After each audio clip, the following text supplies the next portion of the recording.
ये संग्रहालय जो बनाए हैं, क्या मकसद था, क्या याद है, क्या इस संग्रहालय से जुड़े सब चीज़ें हैं? इसका मकसद वीर बिजनाथी सिंह सेवा संस्थान के माध्यम से हम लोगों ने काम करना शुरू किया था जब उनका देहांत हुआ था।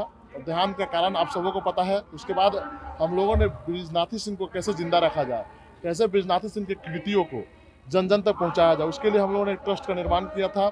इसमें मेरे परिवार के कोई लोग नहीं थे, नौजवान पीढ़ी के लोग जो 16, 17, 18, 19 साल 20 साल के लड़के थे, उन्होंने ट्रस्ट का निर्माण किया और काम करना शुरू किया। मुझसे जो बन पाया, मैंने हमेशा उनके मदद में आगे आया।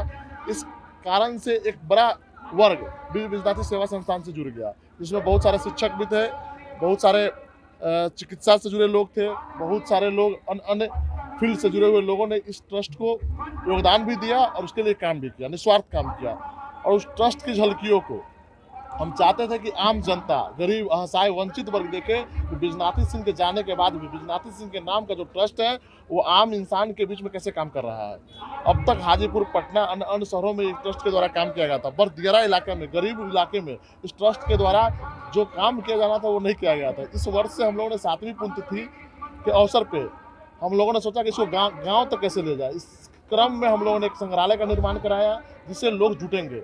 इस संग्रहालय के साथ साथ इसी कार्यालय में एक ट्रस्ट ऑफिस का भी निर्माण किया गया है, जिससे आम वंचित वर्गों के लिए काम किया जाएगा। संग्रहालय में क्या सब है? संग्रहालय में उनसे जुड़ी हुई यादें हैं, कैसे वो राजनीति के जीरो से लेकर एक शिखर तक पहुंचे।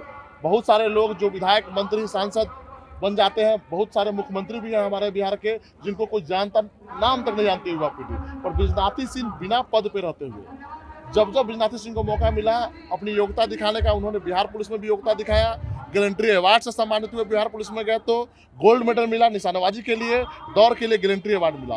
तो वो कहानियाँ, वो सारी कहानियाँ इस संग्रहालय में लोगों को दिखाया जाएगा आने वाले समय में। फिर बिजनाथी सिंह जब बिहार पुलिस की नौकरी छोड़कर समाज सेवा में आए तो कैसे उन्होंने लोगों के लिए काम किया, कैसे वंचित वर्ग के लिए, असहाय वर्ग के लिए उन्होंने काम किया। इस कार्यक्रम का मुख्य उद्देश्य यही है कि आप बिजनाथी सिंह के साथ जो पल गुजारे हैं उन पलों का आप मेरे साथ साझा कीजिए। आने वाले समय में बिजनाथी सिंह के जो कृतियाँ हैं उनको हम लोग एक फिल्म का निर्माण करेंगे। राघोपुर क्या योगदान था, किस गांव से बिलोंग करते थे, क्या सब यहाँ पे बन के रहे? राघोपुर में, फतेहपुर में उनका जन्म हुआ था और राघोपुर विधानसभा क्षेत्र से वो लगातार लोगों के जनभावनाओं के साथ हमेशा जुड़े भी रहते थे। इसी क्रम में उनकी पत्नी मेरी माँ बीरा देवी को जदयू से भी उम्मीदवार रही है, जो श्रीमती तत्कालीन मुख्यमंत्री श्रीमती राबड़ी देवी के खिलाफ चुनाव लड़ी थी।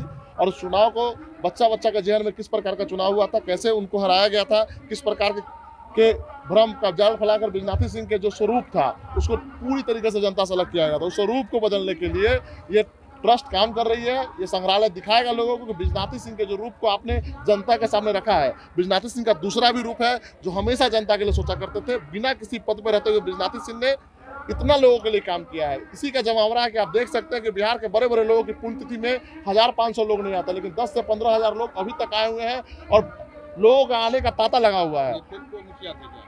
जी हाँ, फतेहपुर पंचायत के मुखिया थे और बिहार में उस समय 2000 में जब पहली बार मुखिया बने तो बिहार में सबसे ज्यादा मतों से इस पंचायत से जीते थे। 2900 मतों से बिहार से मुखिया जीते थे, फतेहपुर पंचायत से मुखिया बने।